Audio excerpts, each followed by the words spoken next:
Seated behind his desk in the Oval Office, Lyndon Johnson appeared pensive and subdued when, on the evening of Thursday, November 28, 1963, he delivered brief remarks to the nation. It was 6:15, and LBJ was only in the 6th full day of his presidency. Tonight, on this Thanksgiving, I come before you to ask your help, to ask your strength, to ask your prayers that God may guard this republic and guide my every labor, he began. All of us have lived through 7 days that none of us will ever forget. We are not given the divine wisdom to answer why this has been, but we are given the human duty of determining what is to be for America, for the world, for the cause we lead, for all the hopes that live in our hearts. Reading with deliberate care from a prepared text, the President acknowledged what was surely on every American's mind. A great leader is dead. A great nation must move on.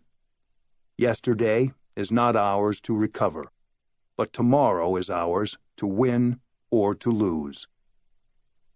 The day before, LBJ had delivered his first speech before a joint session of Congress, a solemn and widely acclaimed address in which the new president pledged to pick up the mantle from John F. Kennedy and secure passage of the new frontier's sweeping but stalled policy agenda, including a major tax cut that Kennedy's advisers believed would stimulate the economy, aid to primary and secondary education, and hospital care for seniors. Dozens of LBJ's former colleagues from Dixie sat in stone-cold silence as Johnson affirmed to stirring applause that no memorial oration or eulogy could more eloquently honor President Kennedy's memory than the earliest possible passage of the Civil Rights Bill for which he fought so long. We have talked long enough in this country about equal rights. We have talked for 100 years or more. It is time now to write the next chapter, and to write it in the books of law. Now, on Thanksgiving, Johnson doubled down, asking his countrymen to join him in prayer for his divine wisdom in banishing from our land any injustice or intolerance or oppression to any of our fellow Americans, whatever their opinion, whatever the color of their skins. For God made all of us, not some of us, in His image.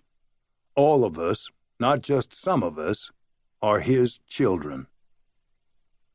For most Americans, Thanksgiving week marked the start of the holiday season. For Lyndon Johnson, it signaled the beginning of an intense year-long sprint to prove that he could break the logjam, achieve the new frontier, and surpass it beyond even the wildest expectations of John Kennedy's supporters. It would be no easy lift. I think the Congress looks more powerful sitting here than it did when I was there in the Congress, Kennedy remarked roughly a year before his death. For well over 2 decades, a coalition of conservative Southern Democrats and Northern Republicans had stymied the expansion of domestic policies first established during the New Deal era.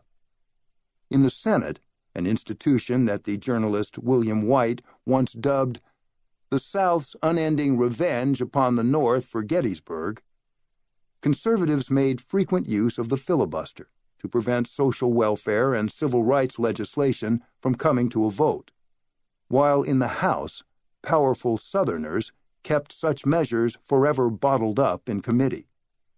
Now, in a sharp rebuke to Kennedy's promise of dynamic action and national rejuvenation, the conservative coalition had all but ground the government to a halt.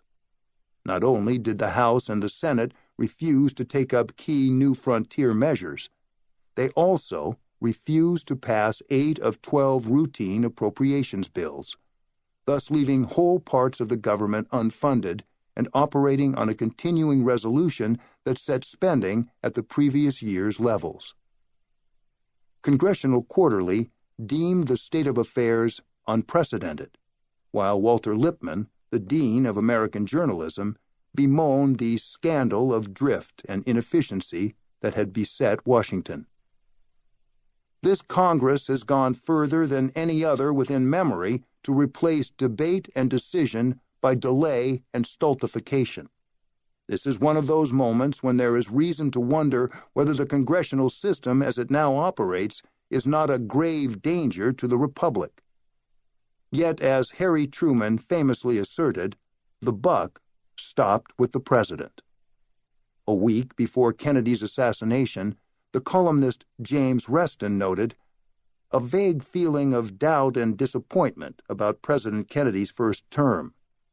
He has touched the intellect of the country, but not its heart. He has informed but not inspired the nation. He is the most popular figure, but he has been lucky in his competition. His problem is probably not how to get elected, but how to govern." Such was the state of affairs when Lyndon Johnson entered the White House.